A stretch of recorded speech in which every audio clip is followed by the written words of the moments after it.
Yeah, the Prime Minister's Youth Mental Health Package is a $62 million initiative across a range of government agencies: education, health, social development, Prime Minister's Department, developed in a multidisciplinary way. There's about just over $11 million in the health part of it over the next 4 years, really designed to boost services to young people. The bit that really excites me is United Future has always argued for one-stop shops, and this package brings in one-stop shops for youth at risk, part of our confidence and supply agreement, but it's really going to be focused on meeting their needs.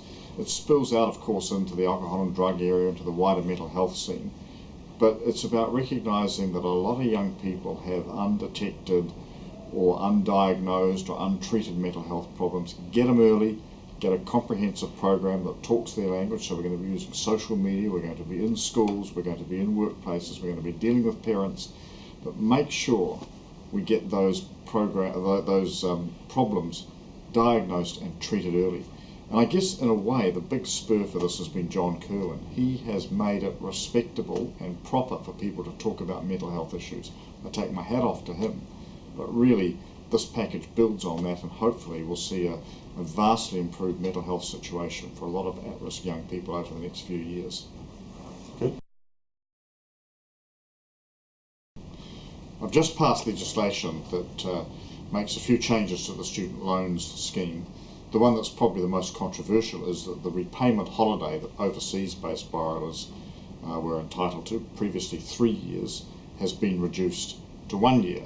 And the opposition made great play in the House because I was the minister who 3 or 4 years ago stood up and said we're having a 3-year holiday, and I said it's a pragmatic, common sense solution. All those words thrown back at me in the House in the debate in recent times. But I actually stand by what I said, and I stand by the changes we've been making in this bill for this reason. When we did it in 2007, we did not really have clear information about the numbers of borrowers overseas or about the sort of the lifestyle they led and the pattern of their time overseas. Today we do. Around 70% of our overseas-based borrowers are overseas for less than 2 years, so a 3-year holiday is a bit pointless for them. Over 50% of them are away for less than even 2 years. So a pragmatic, common sense solution in today's environment is not to maintain the 3-year holiday, but to pull it back to 1 year, which is much nearer the time that most of them are away from New Zealand for. And there's one other big overriding message in all of this. If you take out a loan, you accept a responsibility to repay it. So while you don't pay interest on a loan if you're a domestically based borrower, overseas based borrowers do. We give you that respite of the time that you're overseas on your OE. The 1 year holiday reflects more accurately today what people are doing. I think it's fairer, and I think it sends the right messages about the responsibility to repay.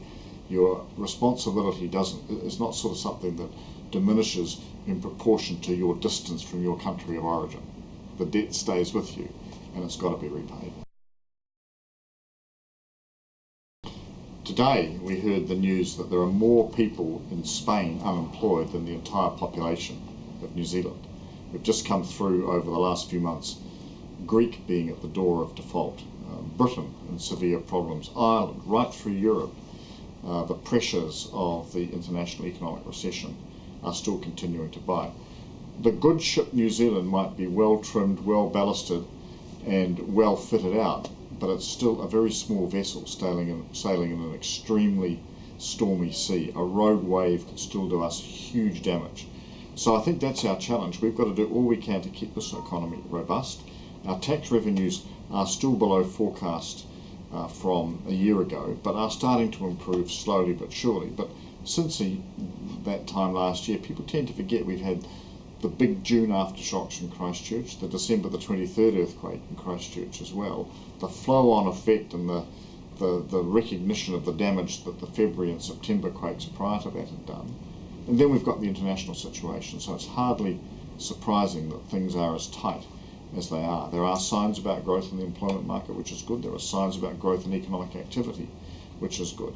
But in an environment where the rest of the world is still struggling, the American economy is weak, even the Chinese economy, which we might increasingly look to bail out the international environment has not been performing as strongly as previously expected. It's somewhat fanciful to think that little old New Zealand, isolated, the world's most isolated developed nation, can somehow ride out the storm perfectly without being in any way buffeted by the circumstances around it. We're doing okay for what we are, but we are really subject to the mercies of what's going on around us, and that's going to continue to be the situation for the foreseeable future. So I think the New Zealand government's challenge is to keep things here on as even a keel as possible, but recognising that we are literally not the masters of our destiny in this respect at present.